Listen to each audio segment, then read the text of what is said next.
유익한 건강 정보와 알기 쉬운 의학 상식을 알아보는 시간 메디컬 플러스입니다.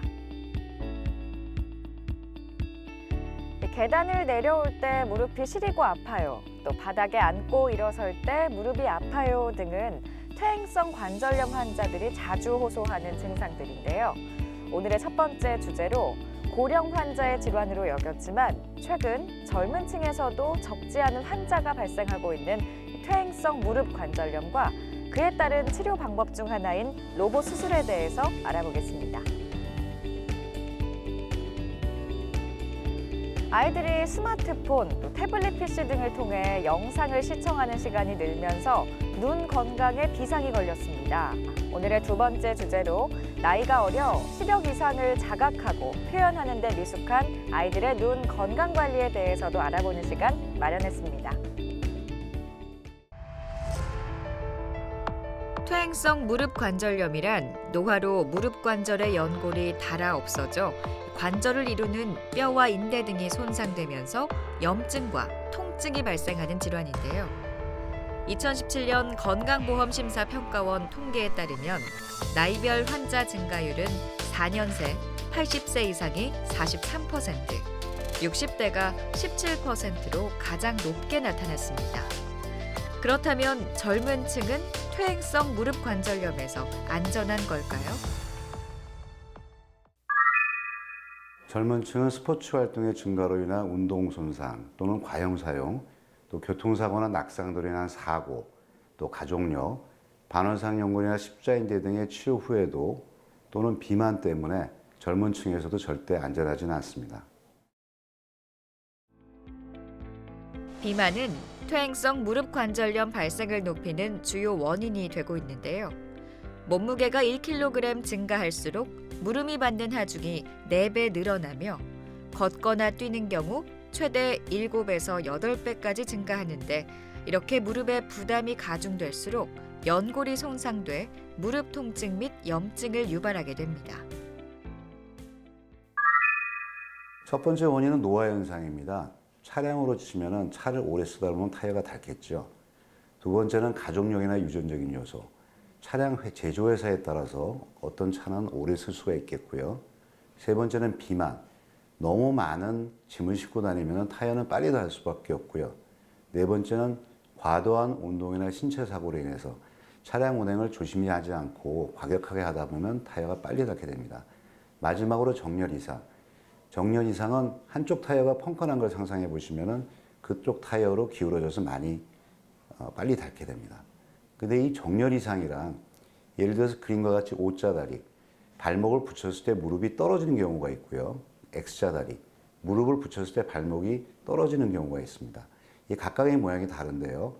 체중축이 치우쳐버리기 때문에 O다리의 경우는 무릎 안쪽이, X다리의 경우는 무릎 바깥쪽이 관절염이 진행되기가 쉽습니다.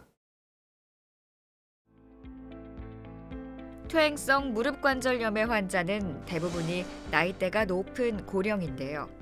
상황이 이렇다 보니 많은 환자가 나이가 들면서 생겨나는 자연스러운 증상으로 여기고 고통을 참는 경우가 많습니다. 하지만 이런 경우 일반적인 방법으로는 치료할 수 없어 더 큰 화를 부를 수 있습니다.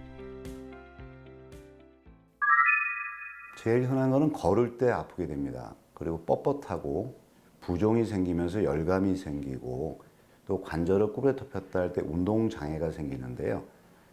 자가진단표를 보면 대부분 처음에는 계단을 오르내리거나 앉았다 일어날 때 통증의 경미하게 있다가 점점 심해지면서 걸을 때도 아파지고 불편하게 됩니다. 퇴행성 무릎 관절염은 자가 치료되지 않고 방치할수록 증상이 악화할 위험성이 높아지는데요. 치료 시기에 따라 치료법 역시 달라져 올바른 진단과 처치를 선택하는 것이 무엇보다 중요하겠습니다. 물리치료하고 먹는 약, 그리고 주사요법, 그리고 수술이 있겠는데요. 이 중에 주사요법은 연골주사 또는 프로레 재생주사, 또 유전자 주사 이런 것들이 있겠습니다. 유전자 주사는 조금 다소 생소하실 수 있겠는데요. 유전자 주사는 우리가 기증자로부터 받은 유래 연골 세포하고 유전자가 도입된 연골세포를 혼합 투여함으로써 퇴행성 관절염의 증상을 완화하고 기능성을 개선할 수 있는 약제고요. 이 삽입된 유전자는 TGFB1이라는 단백질을 분비하고 연골세포에서는 TSP1이라는 단백질이 분비됩니다.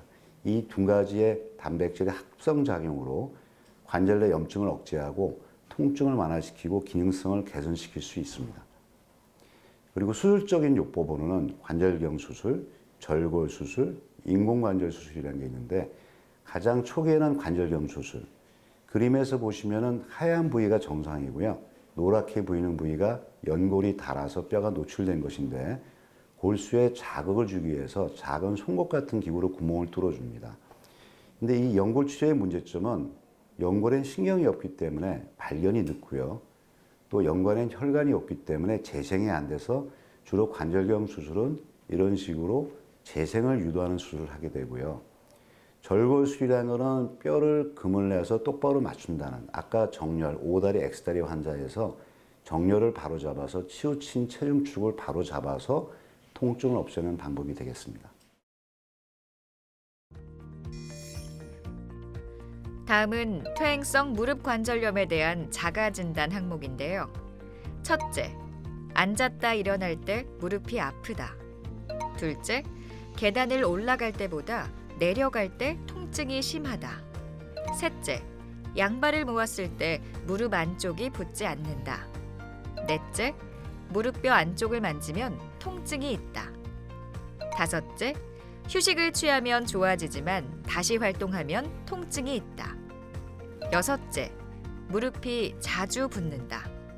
일곱째, 무릎에 힘이 빠져 주저앉는 경우가 있다. 위 내용 중 증상이 2개 이상 해당한다면 퇴행성 무릎 관절염 검사를 받아보는 것이 좋겠습니다. 인공관절을 선택하게 되는 것은 다른 치료로 통증이 해결되지 않았을 때, 관절의 기능이 상실되었을 때, 또 다리가 O나 X다리로 심한 변형이 생기거나 보행 장애가 있을 때, 그리고 관절에 심한 퇴행성 변화가 생기신 60세 이상 노인에 해당되겠습니다.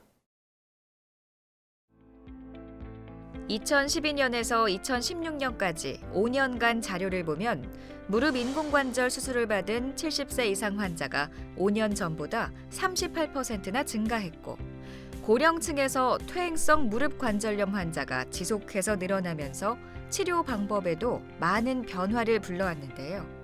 최근 들어 보다 정밀한 수술이 가능한 로봇 수술이 주목을 받고 있습니다.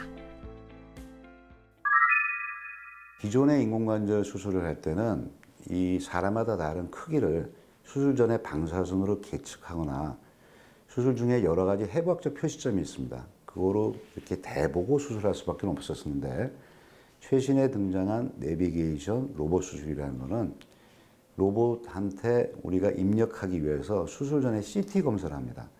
그래서 컴퓨터로 정렬, 회전각, 크기를 정확하게 측정을 한 다음에 수술 전에 이미 모의 수술을 끝내고요. 이게 적합하다고 판단되면은 환자를 수술대에 올린 다음에 환자 고정을 하고 이 로봇에게 환자를 정보 등록 확인 과정을 거친 다음에 그게 정확하게 끝나면 절삭, 즉 뼈를 깎는 과정을 로봇이 시행을 하고요. 마지막으로 의사가 인공관절을 삽입하는 그런 모델이 되겠습니다. 무릎 인공관절 수술 후에는 잘 걸을 수 있으며 쉽게 계단도 잘 오를 수 있는데요. 무엇보다 무릎 인공관절은 영구적이지는 않기 때문에 수술 후 무릎 관리를 잘 해주는 것이 무엇보다 중요합니다. 대부분의 운동을 할 수 있게 되고 통증이 없기 때문에 가능하지만은 이 수명이 있기 때문에 관절에 무리가 가는 상하 운동, 상하 운동이라는 건 등산이나 계단 오르기, 조깅 등 그리고 우리나라 좌식 생활하는 쭈그려 앉는 장기간 작업 이게 좀 피해 주셔야 오래 쓸 수가 있습니다. 그리고 체중이 실리지 않는 운동이 권장하는데요. 대표적인 거는 수영하고 자전거 타기가 있습니다. 근데 무엇보다 중요한 거는 정기적으로 검진을 하셔서 마모 상태를 확인하는 게 중요하겠습니다. 여기서 잠깐 잘못된 의학 상식을 바로잡아 건강도 지키고 상식도 키우는 Yes or No. 무릎을 움직일 때 자꾸 소리가 난다면 퇴행성 무릎 관절염을 의심해야 하나요? 아닙니다. 대부분이 저희한테 소리가 나면 어디 문제가 있습니까? 물어보시는 분들은 병이 없는 분들이고요. 고령일 경우에 소리가 안 나다 나는 분은 관절염을 의심할 필요가 있습니다. 근데 더 중요한 건 통증이 있냐 없냐가 중요하고요. 젊은 사람인 경우에 소리가 나시는 경우는 관절염이 아닌 경우가 더 많습니다. 근데 이 무릎에서 우두둑 딱딱 이런 소리가 아니는 덜컹거리는 그런 소리가 나는 거는 연골 기형이 있는 분이 있습니다. 드문 일이지만 그런 경우에는 치료를 받아야 되는 경우가 있습니다. 잘못된 의학상식 깨치기 Yes or No 두 번째. 인공관절 수술을 하면 10년에 한 번꼴로 재수술을 해야 한다는데 사실인가요? 아닙니다. 10년 이상 사용률이 이미 98%를 넘었고요. 최근 기구의 발달로 15 내지 20년 이상으로 보고 있습니다. 단 좌식 생활, 쭈그리고 앉거나 하는 것들은 수술해도 삼가하시는 게 좋고요. 침대나 소파 생활을 하시면은 반영구적으로 쓸 수 있습니다. 그림과 같이 7년 되셨는데 마모, 골흉에 삐뚤어지고 재수술을 하시는 분이고요. 반면에 이쪽 사진은 20년 되신 분인데 이상이 없습니다. 그래서 정확한 수술이 필요한 거고 자동차 정기 검진하는 것과 같이 정기적인 관리가 필요합니다. 반복적인 무릎, 관절의 굽힘과 쪼그려 앉는 자세는 퇴행성 무릎 관절염을 유발할 수 있습니다. 물걸레질, 손빨래, 오리걸음, 토끼띠 등은 무릎 관절에 좋지 않은 영향을 주는데요. 건강한 무릎 관절을 위해선 바른 걸음걸이를 유지하고 오래 걷거나 장시간 서 있는 것은 피하는 것이 좋겠습니다. 관절염은 불치병이 아닙니다.